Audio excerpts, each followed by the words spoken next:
भद्रं कर्णेभिः शृणुयाम देवाः भद्रं पश्येमाक्षभिर्यजत्राः स्थिरैरङ्गैस्तुष्टुवागुंसस्तनूभिः व्यशेम देवहितं यदायुः स्वस्ति न इन्द्रो वृद्धश्रवाः स्वस्ति नः पूषा विश्ववेदाः स्वस्ति नस्तार्क्ष्यो अरिष्टनेमिः स्वस्ति नो बृहस्पतिर्दधातु। ओम शांति शांति शांति। ओम दयाकरं दयाकारं दान्तं धर्म प्रवर्तकं प्रणमामि दयानन्दं मदाचार्यवरं परम्। ओम शांति शांति शांति। ओम सदाशिवसमारंभां शंकराचार्यमध्यमाम् अस्मदाचार्यपर्यन्तां वन्दे गुरुपरम्पराम्। ओम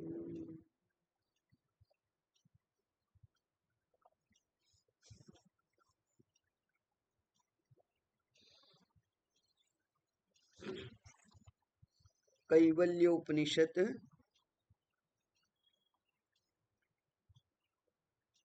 अथ आश्वलायनः भगवन्तं परमेष्ठिनम् उपसमेत्य उवाच अदीहि भगवो ब्रह्मविद्यां वरिष्ठां सदा सद्भिः सेव्यमानां निगूढां यया चिरात् सर्वपापं व्यपोह्य परात् परं पुरुषं याति विद्वान् तस्मै स होवाच पितामहश्च श्रद्धा भक्ति ध्यान योगाद् अवेहि न कर्मणा न प्रजया धनेन त्यागेनैके अमृतत्वमानशुः परेण नाकं निहितं गुहायां विभ्राजते यद्यतयो विशन्ति।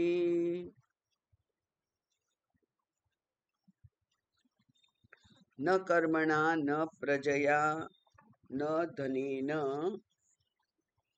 त्यागेन एकेन अमृतत्वम् आनशुः। કેટલાક લોકોએ કેટલાક સન્યાસીઓએ માત્ર ત્યાગથી આ અમૃતત્વની પ્રાપ્તિ કરી છે. એટલે કર્મની જરૂર નથી એવું કહેવાય નહીં. કર્મ એ જ્ઞાન પ્રાપ્તિ માટે જરૂરી નથી, પણ એ જ્ઞાન યોગ્યતા પ્રાપ્તિ માટે અનિવાર્ય છે. એટલે ચિત્ત શુદ્ધિ માટે કર્મનો મહત્વનો ઉપયોગ છે જ. એની માટે કોઈ બેમત નથી. જેવી રીતે પેલા વૈદ્ય એમ કે સવારે આ 2 જ ગોળી ખાવાની, પછી બપોરે 3 અને સાંજે બીજી 2, એમ એટલું જ ખાવાની. એટલે પેલા ભાઈ 2 દિવસ ખાધી અને ત્રીજે દિવસે ગયા અને પછી કે છે કે અરે એટલી બધી અશક્તિ લાગે છે, શું થાય? એ કે કેમ અશક્તિ કેમ લાગે છે?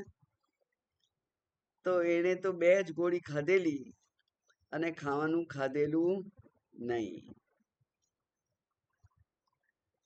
તો ખાવાનું તો ખાવું પડે, સાથે 2 ગોળી લેવી પડે તો રોગ મટે. પણ એવું ના સમજ્યા હોય એટલે છેલ્લું વાક્ય જે બોલ્યા એનું મહત્વ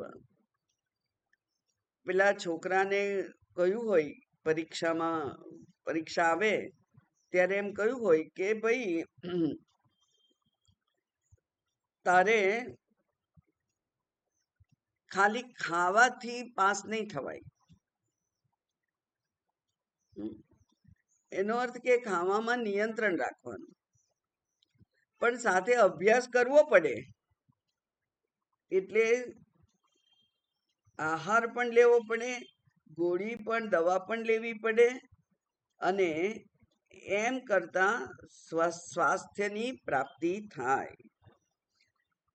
એટલે સમજદારી પૂર્વક થયેલા કર્મ એ બહુ જરૂરી છે. અને એટલા માટે ભગવાને તો બીજા અધ્યાયમાં જ્યારે અર્જુન આ આત્મવિદ્યાને સમજી શકવા માટે અસમર્થ છે એવું લાગ્યું એમને, ત્યારે એમણે કર્મનો ઉપદેશ આપ્યો. અને ત્યારે શું ઉપદેશ આપ્યો? કર્મણ્યેવ અધિકારસ્તે ના ફલેષુ કદાચન. કર્મમાં તારો અધિકાર છે. એટલે કે કર્મ જે છે એ જ્ઞાન, કર્મયોગ, જ્ઞાનયોગ, આ બધું જે કંઈ છે તે પ્રવૃત્તિ માર્ગ, નિવૃત્તિ માર્ગ, એ દરેકના અધિકારી જુદા જુદા હોય. એટલે પેલો અર્જુન ગૃહસ્થી હતો, જ્ઞાની હતો, પણ એને બાકી શાસ્ત્ર જ્ઞાન નહીં હોય.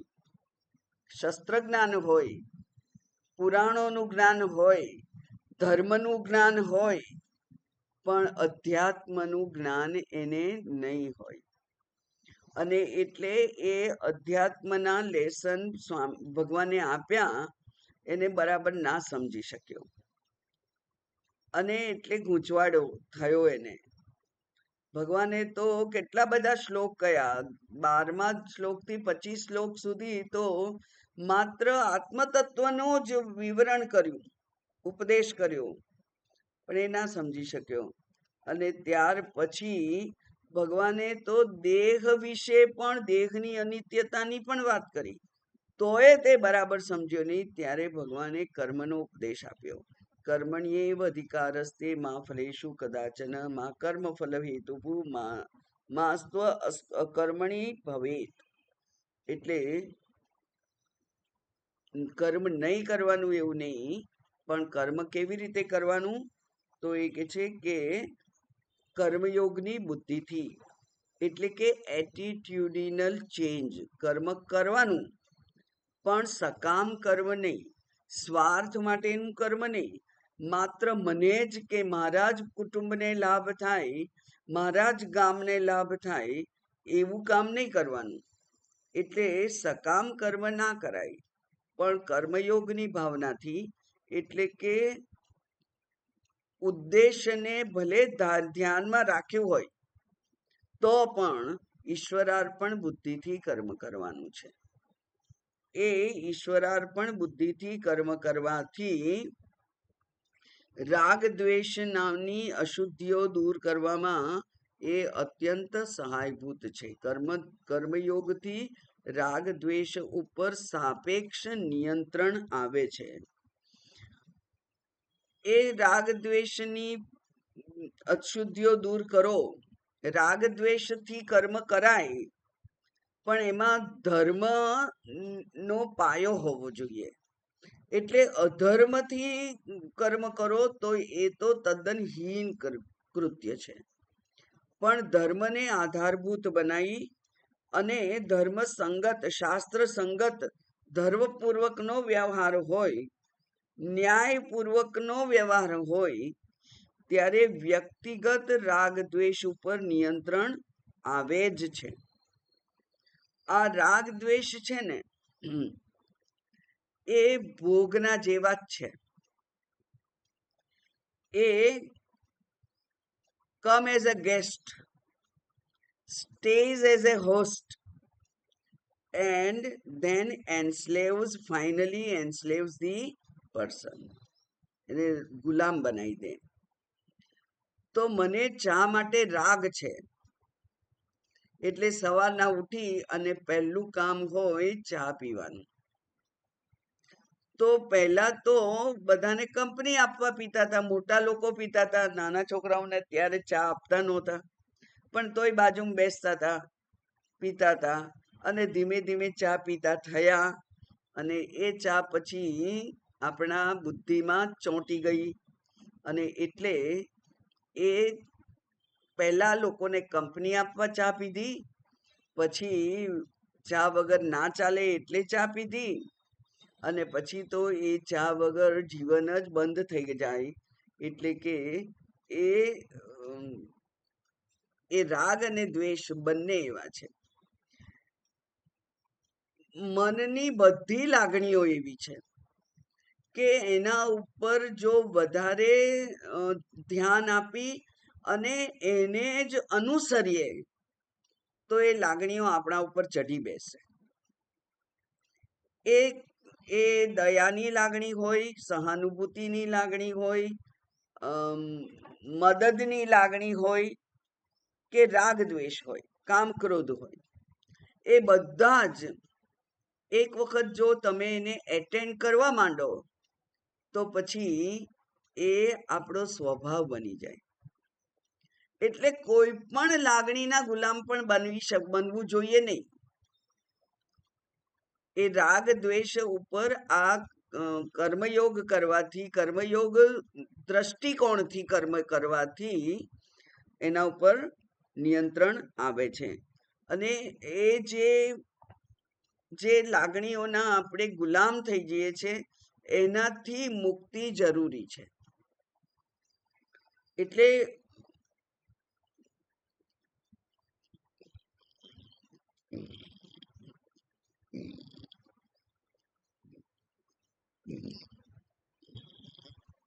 રાગ દ્વેષ પ્રેરિત, રાગ દ્વેષને સપોર્ટ કરે એવો કોઈ નિર્ણય ના થાય એની આપણે તકેદારી રાખવી પડે. એને જ ઈશ્વરાર્પણ ભોગથી, ઈશ્વરાર્પણ બુદ્ધિથી. એટલે કે સમાજના મોટા વર્ગને ધ્યાનમાં રાખી અને એના હિત માટે અંગત હિતનું બલિદાન પણ આપવું પડે તો એ આપી, અને જો કર્મ થાય તો એ કર્મયોગ બને છે. એટલે એમાં કેટલીક વખત વ્યક્તિગત રાગ દ્વેષને, વ્યક્તિગત ઈચ્છાઓની નું બલિદાન જરૂરી પડે છે, અને ત્યાર પછી જે થાય એ કર્મયોગ. એનાથી એના ઉપર આપણું સાપેક્ષ નિયંત્રણ આવે, અને એક નિયંત્રણ આવેલા જેવા લોકો છે એ લોકો કેવા છે તો ત્યાં હવે અહીંયા એની વાત કરી છે. વેદાંત વિજ્ઞાન સુનિશ્ચિતાર્થાઃ સંન્યાસ યોગાદ યતય શુદ્ધ સત્વાઃ તે બ્રહ્મલોકેષુ પરાંત કાલે પરામૃતાત પરિમુચ્યન્તિ સર્વે. વેદાંત વિજ્ઞાન સુનિશ્ચિતાર્થાઃ સંન્યાસ યોગાદ યતય શુદ્ધ સત્વાઃ તે બ્રહ્મલોકેષુ પરાંત કાલે પરામૃતા પરિમુચ્યન્તિ સર્વે.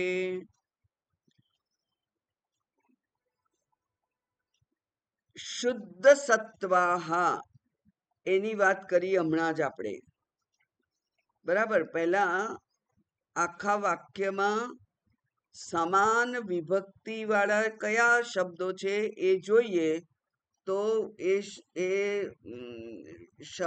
એ વાક્યનો અર્થ સરળતાથી સમજાય. વેદાંત વિજ્ઞાન સુનિશ્ચિતાર્થાઃ એટલે જેઓને, ઓકે, જેઓને વેદાંત સિદ્ધાંતનો જે અર્થ છે એ દ્રઢ થઈ ગયો છે. એટલે કે વેદાંત નો જેને કહેવાય પરપોર્ટ, એટલે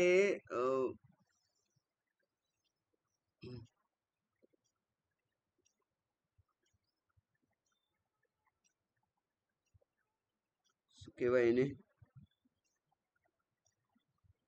સિદ્ધાંત કહીએ અત્યારે તો, દ્રઢ નિશ્ચય. વેદાંત શાસ્ત્રનું જે તાત્પર્ય કહેવાય, હા એને તાત્પર્ય કહેવાય. વેદાંત શાસ્ત્રનું જે તાત્પર્ય છે એ શું છે? એવો જેને પોતાની બુદ્ધિમાં નિશ્ચય થઈ ગયો છે. હવે વેદાંતનું તાત્પર્ય શું છે? શું છે વેદાંતનું તાત્પર્ય? બ્રહ્મ સત્યમ જગન મિથ્યા જીવો બ્રહ્મૈવ ના પરહ. એટલે કે જીવ રૂપ હું એ બ્રહ્મથી જુદો નથી. એટલે અહમ બ્રહ્માસ્મિ એ વેદાંત શાસ્ત્રનું તાત્પર્ય છે. અથવા તત્વમસી એ વેદાંત શાસ્ત્રનું તાત્પર્ય છે. તો આ જે તાત્પર્ય નિર્ણય જેને થઈ ગયો છે એવા વેદાંત વિજ્ઞાન. વેદાંત એટલે શું? બ્રહ્મ વિદ્યાનું પ્રતિપાદન કરતું શાસ્ત્ર અથવા જ્ઞાનકાંડ. વેદાંત એટલે જ્ઞાનકાંડ. અને એને એ તો છે બ્રહ્મની વાત કરે છે.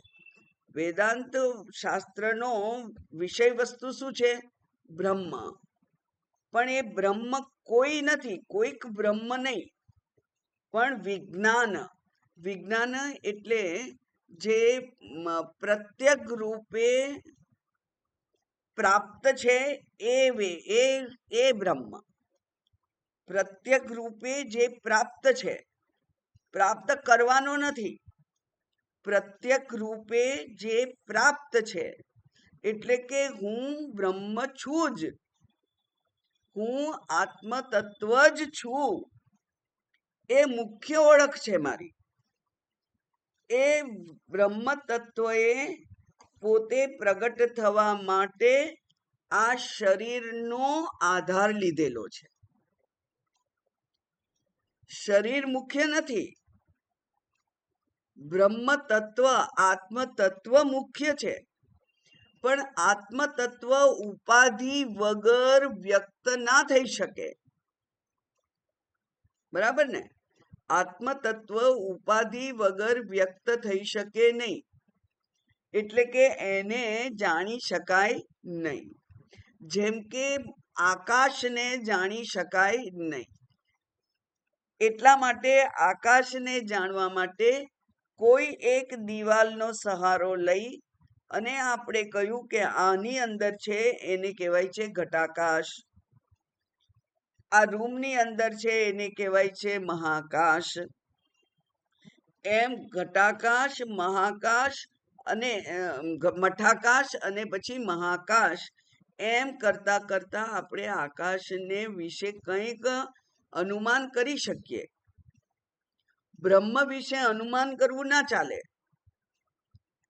એ બ્રહ્મ પણ સર્વવ્યાપક છે, તો એ બ્રહ્મને પણ જાણી ના શકાય. એટલે ઉપાધિ વગર એને જાણી ના શકાય. એટલા માટે એ બ્રહ્મને જાણવા માટેનું સ્થાન કયું કયું? ઉપર કયું? હૃદય ગુહાયામ નિહિતમ ગુહાયામ, એવું ઉપરના મંત્રમાં કહ્યું. એટલે ગુહામાં નિહિત છે, અંદર છે જ. નિહિત એટલે ક્યાંકથી આવીને થોડીક વાર માટે બેઠો નથી. નિહિત એટલે ત્યાં છે જ, કાયમ માટે ત્યાં જ છે. એ બ્રહ્મ એ કેવો છે? તો કે છે એને કહેવાય વિજ્ઞાન. એટલે બ્રહ્મ જ્ઞાન અને બ્રહ્મ વિજ્ઞાન એમાં ફેર એટલો જ છે કે બ્રહ્મ જ્ઞાન એટલે આ આ જે જગત છે એ જગત કાર્ય રૂપે છે, એના કારણ રૂપે, એના અધિષ્ઠાન રૂપે જે ચૈતન્ય છે તે બ્રહ્મ છે. જેમ આ જગત દેખાય છે અને એટલે જગતના રચયિતા રૂપે ઈશ્વરની કલ્પના આપણે કરી શકીએ. બરાબર. કાર્ય દેખાય તો કારણ દેખાય છે. જેવી રીતે માયા દેખાતી નથી, પણ કાર્યાનુમેયા માયા. આ બધું આપણને હાલતું ચાલતું દેખાય છે અને કોઈક વાર સારું દેખાય છે, કોઈક વાર ખરાબ દેખાય છે. એકની એક જ વસ્તુ એ માયાનું કાર્ય છે એમ કહીએ છીએ આપણે. તો એ માયા એ એના કાર્યથી પ્રખ્યાત થઈ છે, પ્રસિદ્ધ છે. એમ આ બ્રહ્મ પણ એને જાણવાનું જ સ્થાન કયું, તો એટલા માટે ત્યાં કહ્યું નિહિતમ ગુહાયામ. અને એના જ માટેનો આ સમ્યક જ્ઞાન એ શબ્દ છે, એટલે વિજ્ઞાન. એ વિશિષ્ટ રૂપે વિશેષેણ જ્ઞાતમ વિજ્ઞાનમ. વિશેષેણ જ્ઞાતમ, કેવા વિશેષથી? જે મારા આત્મા સ્વરૂપે છે તે એટલે એ વિજ્ઞાન. વેદાંત વિજ્ઞાન અર્થ એટલે એનું તાત્પર્ય. તો એ વિજ્ઞાનનું તાત્પર્ય શું છે? અહમ બ્રહ્માસ્મિ, જીવો બ્રહ્મૈવ ના પરહ. મેં કહ્યું તું કે આ બ્રહ્મ છે, કે હું બ્રહ્મ છું, એ નિશ્ચય કરવો સહેલો છે, પણ અધ્યાસ ખોટો થઈ ગયેલો છે. એટલે પહેલા અધ્યાસનું નિવારણ કરવું પડે. બરાબર. જેમ કે શુદ્ધ સત્વાહા કહ્યું, અંતઃકરણ શુદ્ધ. તો અંતઃકરણની મલિનતા કઈ? તો સ્થૂળ અશુદ્ધિ છે, સૂક્ષ્મ અશુદ્ધિ છે, અને સૌથી મોટું જે અશુદ્ધિ છે એ તો અજ્ઞાન છે. તો સ્થૂળ અશુદ્ધિ રૂપે રાગ દ્વેષ છે, જેનું કર્મયોગથી નિવારણ થાય. સૂક્ષ્મ અશુદ્ધિ રૂપે ચંચળતા છે મનની. એ ચંચળતા ધ્યાન વગેરેથી, ઉપાસનાથી દૂર થાય. જપ ધ્યાન થી એ એકાગ્રતા ને પ્રાપ્ત કરી શકાય. અને છેલ્લું છે અજ્ઞાન. એ અજ્ઞાનનું નિવારણ જ્ઞાનથી થાય. એમ કર્મયોગ, ઉપાસના અને જ્ઞાન, આ ત્રણેય જરૂરી છે. ત્યારે શુદ્ધ અંતઃકરણ થાય. અને શુદ્ધ અંતઃકરણ સાધન બને ત્યારે મુક્તિ પ્રાપ્ત થાય. એટલે શુદ્ધ સત્વાહા એ બહુવચન છે, જેના અંતઃકરણ શુદ્ધ છે તેવા. પછી શું બીજું છે? યતયઃ. હવે ખાલી પ્રાર્થનાથી આ અંતઃકરણ શુદ્ધ કરવાથી, ભક્તિ વડે અનન્ય પ્રાર્થના કરવાથી આ આત્મતત્વ પ્રાપ્ત થતું નથી. એટલે અનાશકેન તપસા ચીયતે. તપથી એટલે પ્રયત્ન. તપ એટલે પ્રયત્ન. તો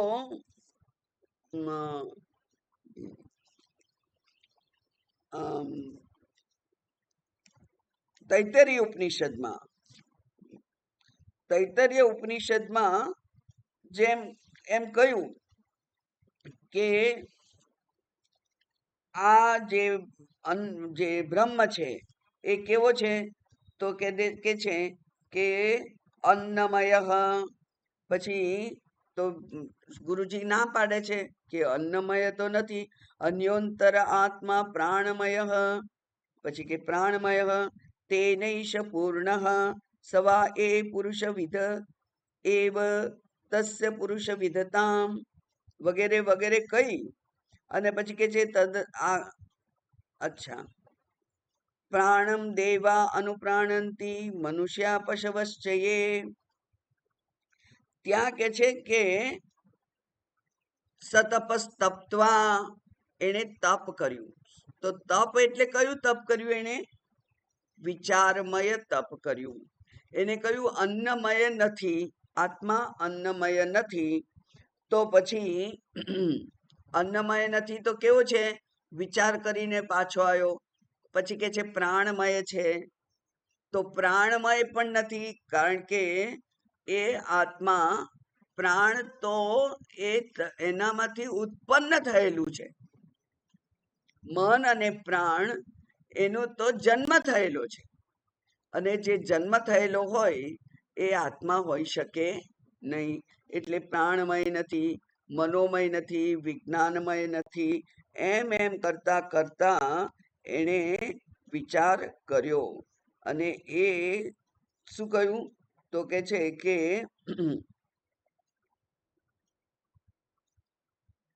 હા, એણે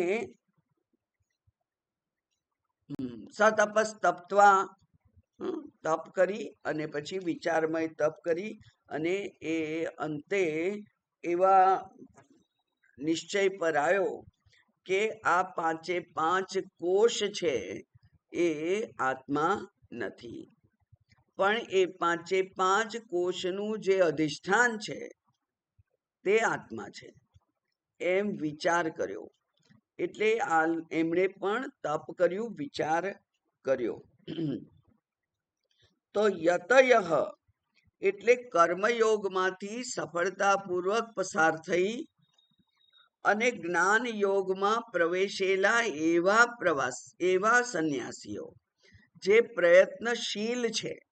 એને કર્મયોગ માટે પણ પ્રયત્ન કર્યો હોય, એટલે કે અંતઃકરણ શુદ્ધિ માટે પણ પ્રયત્ન કર્યો હોય, એકાગ્રતા માટે પણ પ્રયત્ન કર્યો હોય, અને ત્યાર પછી જ્ઞાનને પ્રાપ્ત કરવા, આત્મને પ્રાપ્ત કરવા માટે સંન્યાસીએ કરવા યોગ્ય એવા શ્રવણ, મનન, નિધિધ્યાસન પણ જેણે કર્યા હોય, ગુરુમુખે આત્મતત્વનું શ્રવણ કર્યું હોય, પછી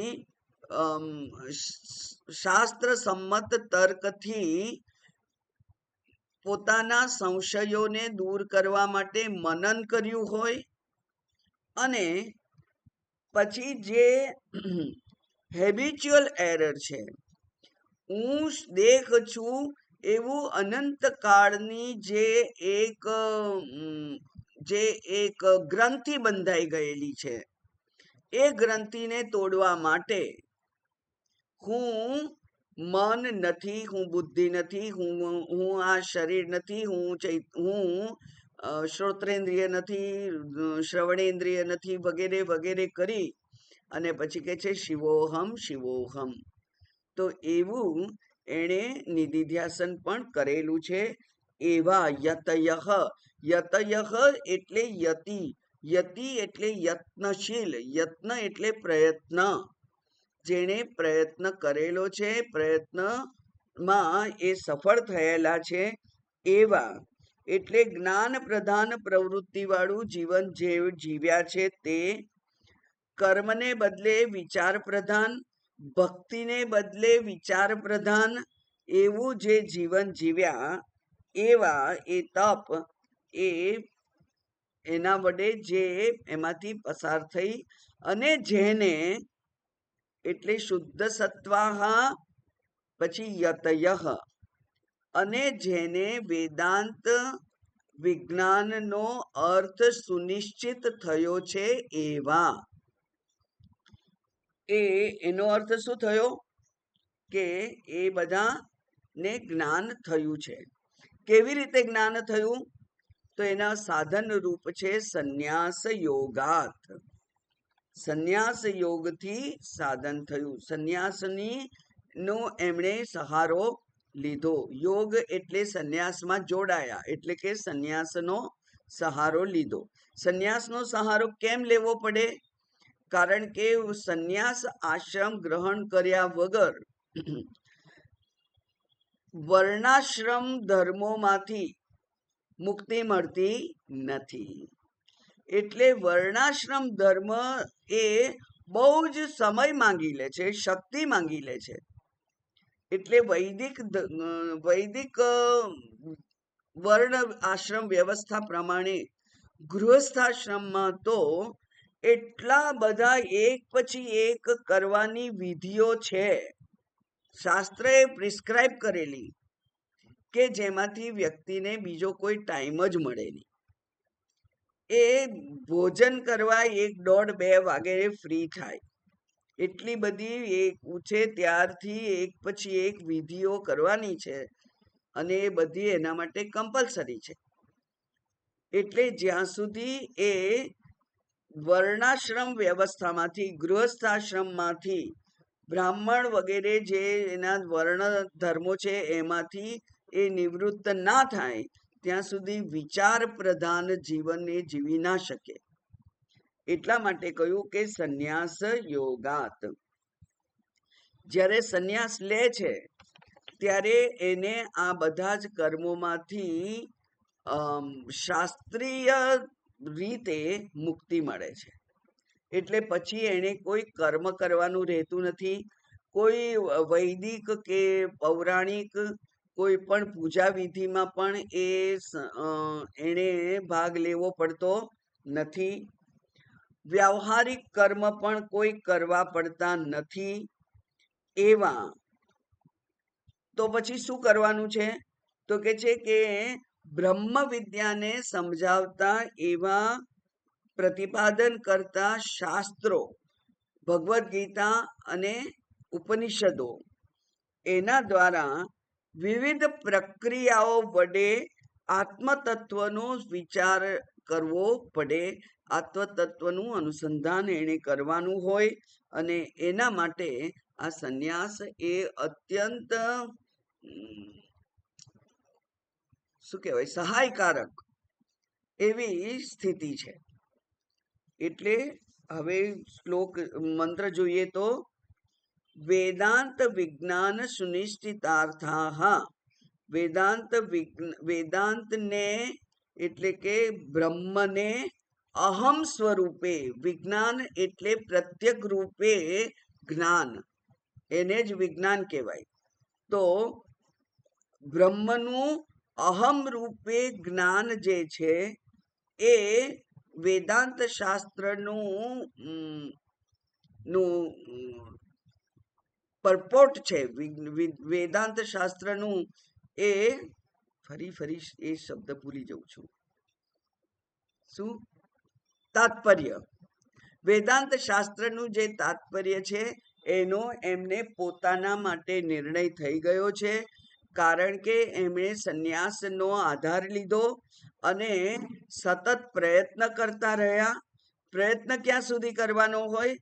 તો એ કે છે કે બ્રહ્મ પ્રાપ્તિ પર્યંતમ એમ કહ્યું છે. બ્રહ્મ પ્રાપ્તિ પર્યંતમ. આ બ્રહ્મ પ્રાપ્તિ ક્યારે થાય? એ 2 વર્ષમાં પણ થાય, 5, 15, 25 વર્ષમાં પણ થાય, અને એને 2, 5, 10, 15 જન્મ પણ લાગે. જ્યાં સુધી બ્રહ્મ પ્રાપ્તિ ના થાય ત્યાં સુધી અવગતિ પર્યંતમ. હા, શબ્દ શાસ્ત્રનો છે અવગતિ પર્યંતમ. તો જ્યાં સુધી અવગતિ એટલે અહમ રૂપે બ્રહ્મને જાણવો, એને અવગતિ કહેવાય. અંતિમ જાણવાનું એ અવગતિ. તો અંતિમ શું જાણવાનું છે? અહમ બ્રહ્મ. તો એ અહમ બ્રહ્મનો જ્યાં સુધી પ્રાપ્તિ ના થાય ત્યાં સુધી ત્યાં સુધી એમણે યત્ન કર્યો હોય, અને શુદ્ધ સત્વાહા, અને એ પહેલું આવે. એટલા માટે આપણે તેવી રીતે ઊંધી રીતે એને જોયું ને. પહેલા શુદ્ધ સત્વ, કર્મયોગથી અંતઃકરણ શુદ્ધ થયેલું હોવું જોઈએ. નિર્મળ અંતઃકરણ એમ કહેવાય છે. નિર્મળ એટલે કોઈ મળ નથી એમાં, એવું નિર્મળ અંતઃકરણ. શુદ્ધ સત્વાહા સંન્યાસ યોગાત. સંન્યાસના યોગથી યતયઃ પ્રયત્ન કરતા, અને પ્રયત્ન કરી અને જેને વેદાંતના તાત્પર્યનો નિર્ણય થઈ ગયો છે એવા લોકો. હવે એવાને શું થાય, એનું ફળ પ્રાપ્તિ શું? તો એ બાકીના અડધો મંત્ર કે છે, તે પરાંતકાલે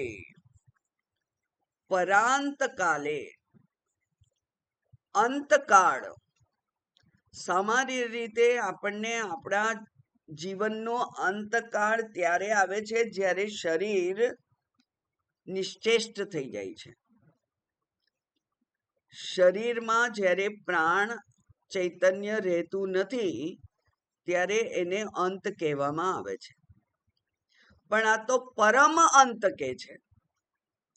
તો એનો અર્થ અહીંયા એવો કરવાનો, કારણ કે અહીંયા જ્ઞાનીની વાત થાય છે, એટલે જ્યારે જ્ઞાન એને શુદ્ધ નહીં, વેદાંત સિદ્ધાંત સુનિશ્ચિતાર્થા એવા જે થઈ ગયા છે તે, એટલે કે અહમ બ્રહ્માસ્મિ એવો નિશ્ચય પોતાના માટે જેને થઈ ગયો છે, એ લોકો તો કેવા છે? તો એ કે છે કે એ તો જીવન મુક્ત છે. એટલે કે એમનું હવે આ શરીર આદિ સંઘાત સાથે કોઈ તાદાત્મ્ય રહેલું નથી. શરીરથી છૂટું પડી જવાની કોઈ વ્યવસ્થા પરમાત્માએ કરી નથી.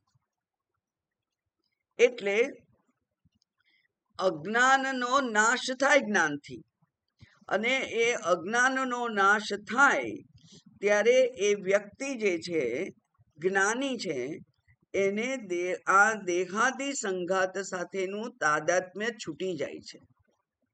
એટલે એ હવે દેહ હું છું, મન હું છું, બુદ્ધિ હું છું, અહંકાર હું છું, એવું હવે એને એના માટે રહેતું નથી, એના માટે સાચું નથી. એ દેહાતીત થઈ જાય છે, એ સૂક્ષ્મ શરીર અતીત થઈ જાય છે. એટલે મનથી અતીત, બુદ્ધિથી અતીત એવો જે થઈ જાય છે, એના માટેનો શબ્દ છે કે એ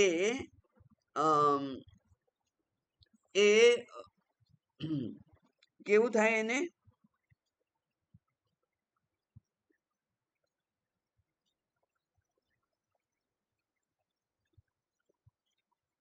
જીવન મુક્તિ. એને કહેવાય જીવન મુક્તિ. એટલે જીવતા જ જે આ શરીર વગેરેનું જે બંધન હતું એનાથી મુક્ત થઈ ગયો છે.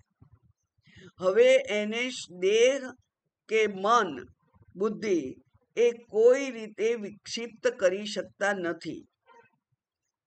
જીવન મુક્તને આપણે જો શાસ્ત્રએ વર્ણન કર્યું છે એ પ્રમાણે જોઈએ તો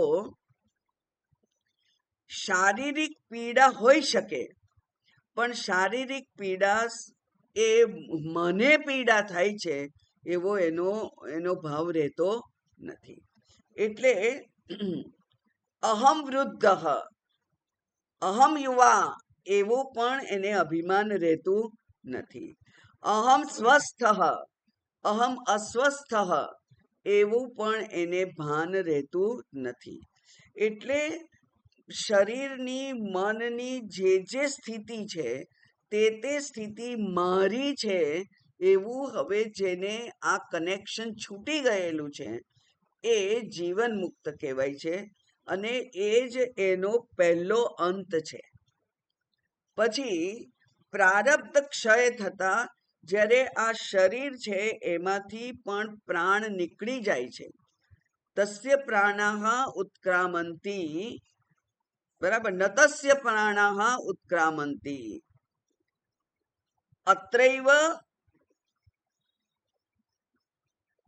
ન તસ્ય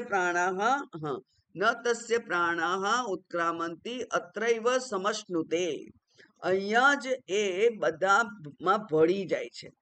સમશ્નુતે એટલે જે સમષ્ટિ છે એ સમષ્ટિમાં એ વ્યષ્ટિ ભળી જાય છે, વિલય થઈ જાય છે, એ જુદો રહેતો નથી. પ્રાણનું ઉત્ક્રમણ કરવું, થવું એટલે કે આ પ્રાણ એક શરીરમાંથી નીકળી અને બીજા શરીરમાં જવા. તો એવું એને થતું નથી. ન તસ્ય પ્રાણાહ ઉત્ક્રામંતી. અને એ ક્યાં તો શું થાય તો કે છે અત્રૈવ સમશ્નુતે, એટલે એ વ્યષ્ટિનો સમષ્ટિમાં વિલય થઈ જાય છે. પછી એને બીજું શરીર લેવું પડતું નથી. એ જે પ્રારબ્ધ ક્ષય થાય એને વિદેહ મુક્તિ કહેવાય છે. એટલે જીવન મુક્તિ વખતે એક વખત એનો અંત આવી ગયો, અને પછી શરીર પણ છૂટી ગયું ત્યારે બીજો અંત, એટલે એને પર અંત કહ્યો. પર એટલે ત્યાર પછીનો. તો પહેલો અંત છે એ જીવન મુક્તિનું સ્થિતિ છે, અને બીજો અંત છે એ વિદેહ મુક્તિની સ્થિતિ છે.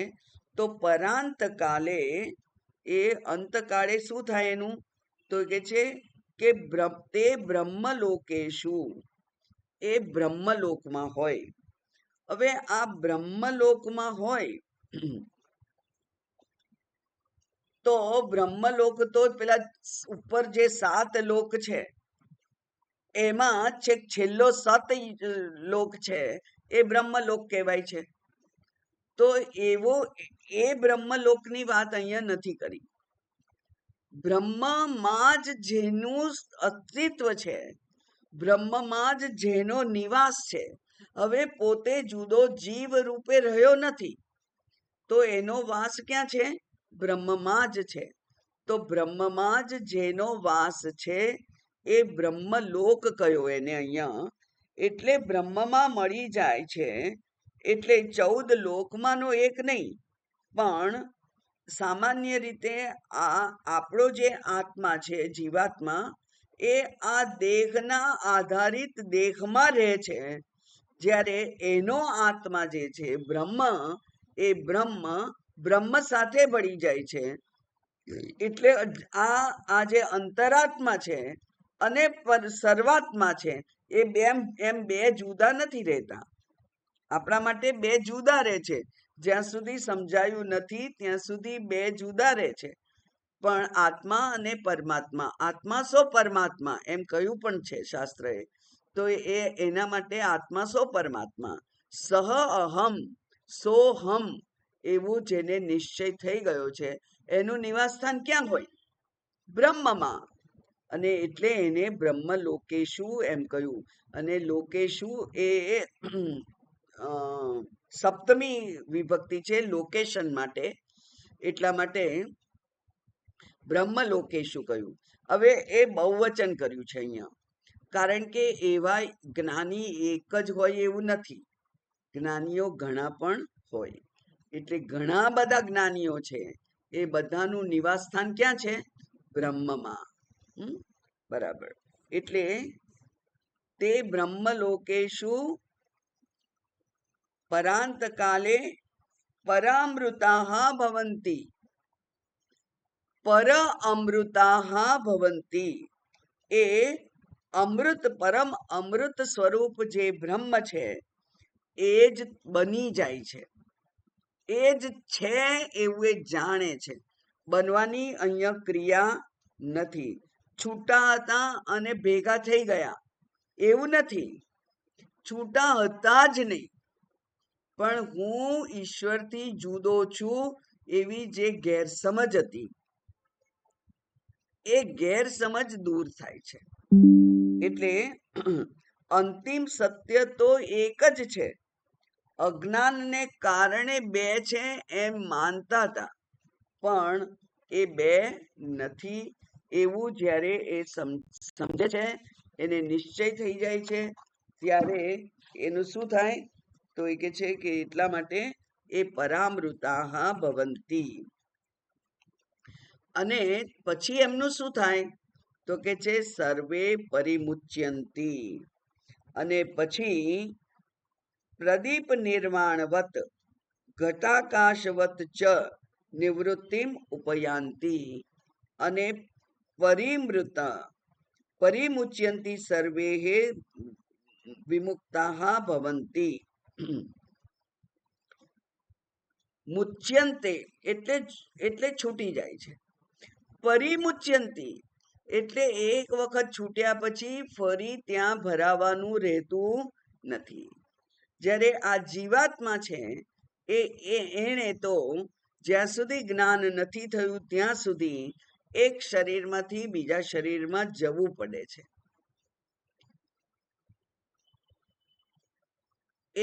એના માટે ત્યાં આગળ એના માટે કોઈ વિકલ્પ નથી. એટલે આપણે છૂટી જઈએ છીએ. આમ તો ભગવાને આપણને દરરોજ છૂટવાનો અનુભવ આપેલો છે. કેવી રીતે છૂટી જઈએ છીએ આપણે? નિદ્રામાં, ગાઢ નિદ્રામાં બધી જ દેહ, મન, બુદ્ધિથી જે ઊભી થતી હોય એ બધી સમસ્યાઓથી મુક્તિ ભગવાને આપી જ છે આપણને. દરરોજ એનો અનુભવ આપ્યો છે. એ પણ મુચ્યંતી છે. સાધના કરે અને જે સમાધિ માં જતો રહે એ પણ થોડીક વાર માટે મુક્ત થઈ જાય છે. એ પણ મુચ્યંતી. પછી જીવાત્મા જેને જ્ઞાન નથી થયું એ આ શરીરમાંથી મુક્ત થઈ જાય છે, બીજા શરીરના બંધનમાં પડી જાય છે. એને પણ મુક્તિ કહેવાય. પણ આ જ્ઞાનીને પરિમુચ્યંતી, પરિતઃ એટલે અંતિમ મુક્તિ પ્રાપ્ત થાય છે. એટલે એ જ્યારે વિદેહ મુક્ત થાય ત્યારે પછી એને બીજા શરીરોમાં જવાનું રહેતું નથી. એની યાત્રાનો ત્યાં અંત આવી જાય છે. લક્ષ્યને પહોંચી ગયો છે. એટલે કે જે બાણ હતું એ લક્ષ્યને વેધી દીધું. એટલે પછી હવે એ બાણ એની આગળ ગતિ થતી નથી. એ ત્યાં મુક્ત થઈ જાય છે એવું કહ્યું અહીંયા. એટલે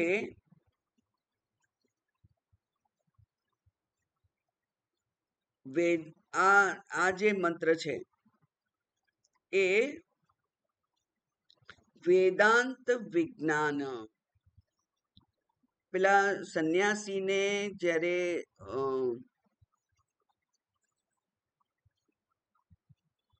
એનું સ્વાગત કરે ત્યારે આ મંત્ર બોલવામાં આવે છે. કારણ કે એમાં જીવન મુક્ત સંન્યાસીનું વર્ણન છે. આમાં જીવન મુક્ત સંન્યાસીનું વર્ણન છે. એના ભાષ્યને આપણે જોઈએ તો હવે ભાષ્યના શબ્દ જોઈશું. વેદાંત વિજ્ઞાન સુનિશ્ચિતાર્થાઃ એટલે વેદાંતાઃ પ્રસિદ્ધાઃ તેભ્યમ જાતમ વિશિષ્ટમ. વેદાંતમાં જે પ્રસિદ્ધ છે એ શું વિશિષ્ટ છે? અહમ બ્રહ્માસ્મિ ઇતિ જ્ઞાનમ. એને જ વિજ્ઞાન કહેવાય એવું મેં કહ્યું. તસ્મિન્નેવ સુનિશ્ચિત અર્થ. ત્યાં જ એનો અર્થ સુનિશ્ચિત થઈ ગયો છે. જેનું પ્રયોજન એ જ હતું એ એને પ્રાપ્ત થઈ ગયું છે. એટલે આપણું પ્રયોજન જો ડાકોર દર્શન કરવાનું હોય અને ડાકોર મંદિરમાં પહોંચી જઈએ અને ગર્ભગૃહ સુધી આપણી એન્ટ્રી થઈ જાય એટલે પ્રયોજન સિદ્ધ થઈ ગયું કહેવાય. એમ અહીંયા પણ જેનું પ્રયોજન વેદાંતના અર્થ છે, વેદાંતનું તાત્પર્ય અહમ બ્રહ્માસ્મિ એ સિદ્ધ થઈ ગયું છે એવો. એટલે કે જેણે પોતે બ્રહ્મ લક્ષણ અર્થ યૈહિ, બ્રહ્મ હું જ છું એવું જેનું લક્ષણ છે, જેનો નિશ્ચય છે એ વેદાંત વિજ્ઞાન સુનિશ્ચિતાર્થાઃ. પછી સંન્યાસ યોગાત એટલે લોકદ્વય ભોગસ્ય ન્યાસ. બહુ સરસ વાર્તા છે અહીંયા કે માત્ર ભૂલોકના ભોગથી જ પોતે વિશ્રામ પામ્યો છે એવું નહીં.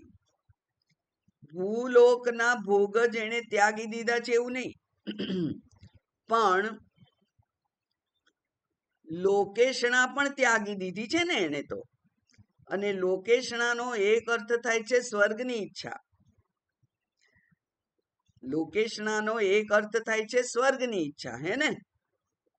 હા, કેમ ગૂંચવાડો થઈ ગયો? લોકેશણાના બે અર્થ થાય. આ ભૂલોકમાં યશ, કીર્તિ, પ્રસિદ્ધિ મળે એ પણ એક અર્થ, અને બીજું આ શરીરનું પતન થાય, શરીરનો અંત આવે ત્યારે સ્વર્ગલોકમાં જવા મળે એ બીજી ઈચ્છા. એટલે પુત્રેષણા, વિત્તેષણા, લોકેશણા. લોકેશણામાં સ્વર્ગ ઈચ્છા છે, એક તો એની વાત કહેવાય. અથવા બીજી વાત કરીએ તો નચિકેતાને યાદ કરીએ તો નચિકેતાને યમરાજાએ આ ભૂલોકના જ ભોગ ઓફર કર્યા અને એમ કહ્યું કે તું આ બધું લઈ જા, પણ બ્રહ્મ વિદ્યા વિશે ના પૂછીશ. ત્યારે એ ના માન્યો. ત્યારે યમરાજાએ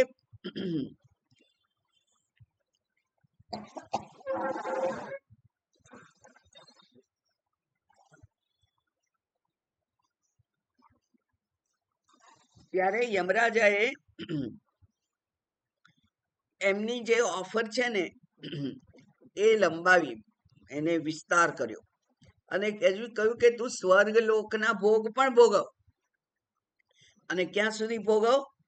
જ્યાં સુધી તારી ઈચ્છા હોય ત્યાં સુધી. તું ઈચ્છે એટલું જીવન જીવ. તારા માટે યમરાજા હું આવીશ નહીં, તું બોલાવીશ ત્યારે આવીશ.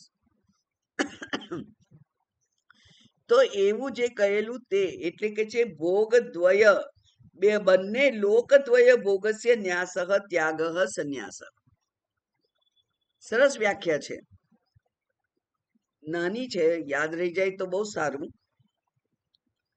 લોકદ્વય, બે લોકના, ભોગસ્ય ન્યાસઃ, ન્યાસ એટલે ત્યાગ, સંન્યાસઃ એને અહમ સંન્યાસી એવું જેણે નિશ્ચય કર્યો છે એ લોકો. એટલે કે જેણે બંને લોકના ભોગનો ત્યાગ કરી અને સંન્યાસ નિવૃત્ત જીવન, વિચાર પ્રધાન જીવન જેણે સ્વીકાર્યું છે એ લોકો. પછી શુદ્ધ સત્વાહા એટલે રાગ દ્વેષાદી કાષાય રહિતમ સત્વમ, એટલે કે અંતઃકરણમ યેષામ તે શુદ્ધ સત્વાહા. એટલે એવા કે જે આ શરીરમાં જે પ્રતિબંધો ઉપસ્થિત થાય પ્રગતિ કરવા માટે, તે પ્રતિબંધોનું નિવારણ જેના અંતઃકરણમાં થઈ ગયું છે એવા. શું પ્રતિબંધ હોય? રાગ અને દ્વેષ, કામ, ક્રોધ વગેરે. પંચક્લેશ કયું છે તો પંચક્લેશમાં રાગ, દ્વેષ, અહંકાર, અજ્ઞાન, અસ્મિતા અને અભિનિવેશ. અસ્મિતા એટલે અહંકાર, અને અભિનિવેશ એટલે એ અહંકાર માટેનો હઠાગ્રહ. બરાબર, જીવત્વ માટેનો હઠાગ્રહ, જેને આપણે કેવી રીતે જાણીએ છીએ, યાદ રાખીએ છીએ? બોટલમાંનું પાણી. જીવત્વ માટેનો હઠાગ્રહ. આપણે હું જીવ છું એમ કરી અને બોટલને બૂચ મારી દીધેલો છે, એ ખોલવાનો છે. પછી એમાં તો આ જે જ્ઞાન ગંગાના જે ટપકાઓ પડે ને, જ્ઞાન ગંગા જે ગુરુના મુખમાંથી સતત સરી રહી છે, એ જ્ઞાન ગંગાનો પ્રવાહ, એના છાંટા પેલા જીવત્વ વાળી બોટલમાં પડે તો એ પણ ગંગા થઈ જાય ને? ગંગા ના થઈ જાય? જીવત્વના ના ના ના ના. એટલે આપણે ઉદાહરણને આપણા માટે એ મૂકવાનું. જીવત્વ બોટલમાં બંધ કરી દીધું છે આપણે. હવે ગંગાજીના પાણીમાં મૂકવા નથી જવું આપણે, અહીંયા જ બેઠા જ્ઞાન ગંગા સતત વહે છે. ક્યાંથી વહે છે?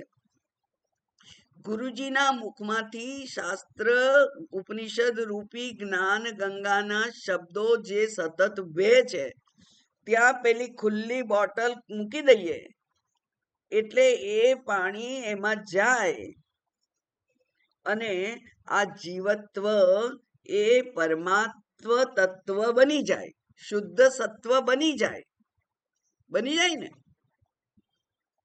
અભિનિવેશ હઠાગ્રહ જ નડે છે, મોટામાં મોટું હઠાગ્રહ છે. ના એવું તો કઈ હોતું હોય? અરે યાર, આપણને કઈ થોડું બ્રહ્મ મળે, પ્રાપ્ત થાય? આપણી તો શું લાયકાત? કશું તો છૂટતું નથી, ચા તો છૂટતી નથી, અને ક્યાંથી આપણને મળે? આપણા પોતાના આ બધા પ્રતિબંધ કરેલા છે, આપણે જાતે ઉભા કરેલા છે આ પ્રતિબંધ. ચા પીધી તો શું થઈ ગયું? ના પીધી કોઈક દિવસ તો શું થઈ ગયું? હે ને? એટલે ચા પીવો કઈ ગુનો નથી, મીઠાઈ ખાવી કઈ ગુનો નથી. મળે તો ખાધું, મળે તો મીર, નહીં તો ફકીર. એનું એવું જેનું જીવન હોય. એટલે કેટલા પ્રતિબંધોને પકડી રાખવાની જરૂર નથી. જેમ જેમ આપણી વિચાર શક્તિ નું ઉર્ધ્વીકરણ થાય તેમ તેમ સામાન્ય જીવન જીવવાના જે રીત છે, એ રીત તરફ આપણું ધ્યાન જ ના દોરાય, ચાલ્યા કરે. એનો અર્થ એવો નહીં કે હું આત્મા નથી, હું ચેતન નથી. એટલે બધી મર્યાદાઓ સહિત પણ તમે એમ નિશ્ચય કરો કે અહમ બ્રહ્મ. અને મર્યાદાઓ છે એ તો શરીરની, મનની, બુદ્ધિની છે. બ્રહ્મને કોઈ મર્યાદા છે નહીં. તો પછી અહમ બ્રહ્મ કહેવામાં ક્યાં મર્યાદા નડે છે? જે મર્યાદા દેખાય તે મર્યાદા તેને આપી અને આપણે મુક્ત થઈ જઈએ તો? ઢીંચણ દુખે છે, બહુ નથી ચલાતું, શરીરની મર્યાદા છે. મન ક્યારેક માંગે છે, ચા આપી દીધી, મનની મર્યાદા છે.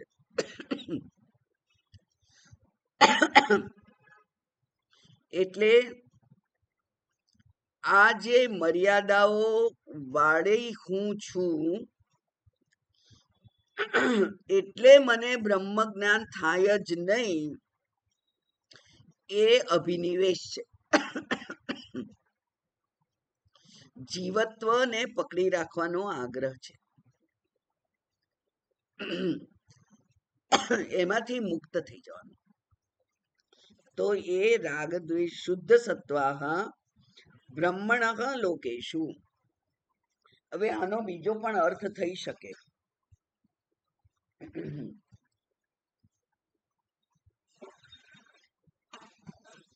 જો એ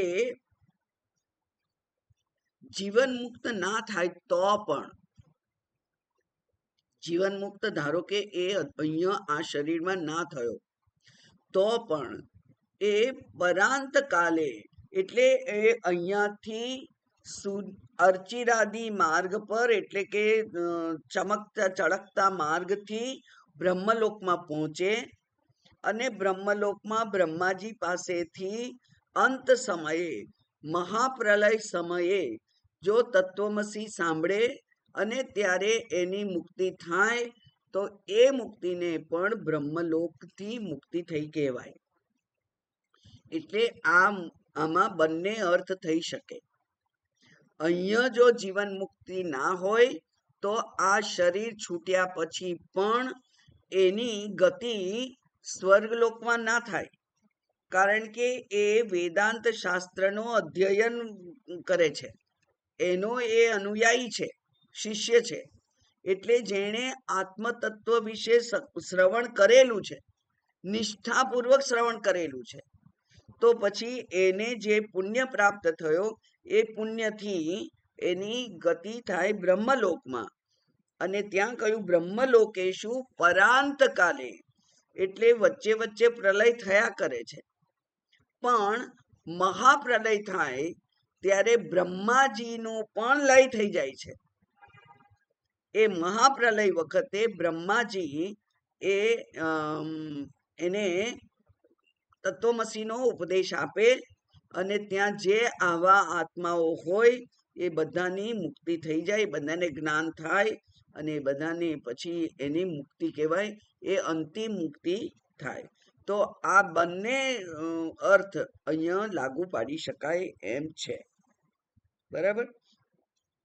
એટલા માટે કહ્યું છે ત્યાં કે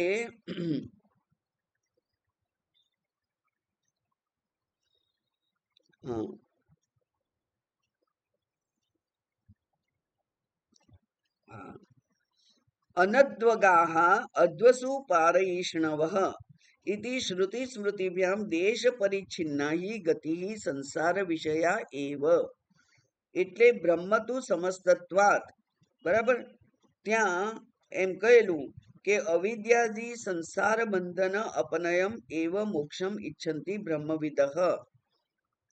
બે રીતે મોક્ષ થઈ શકે.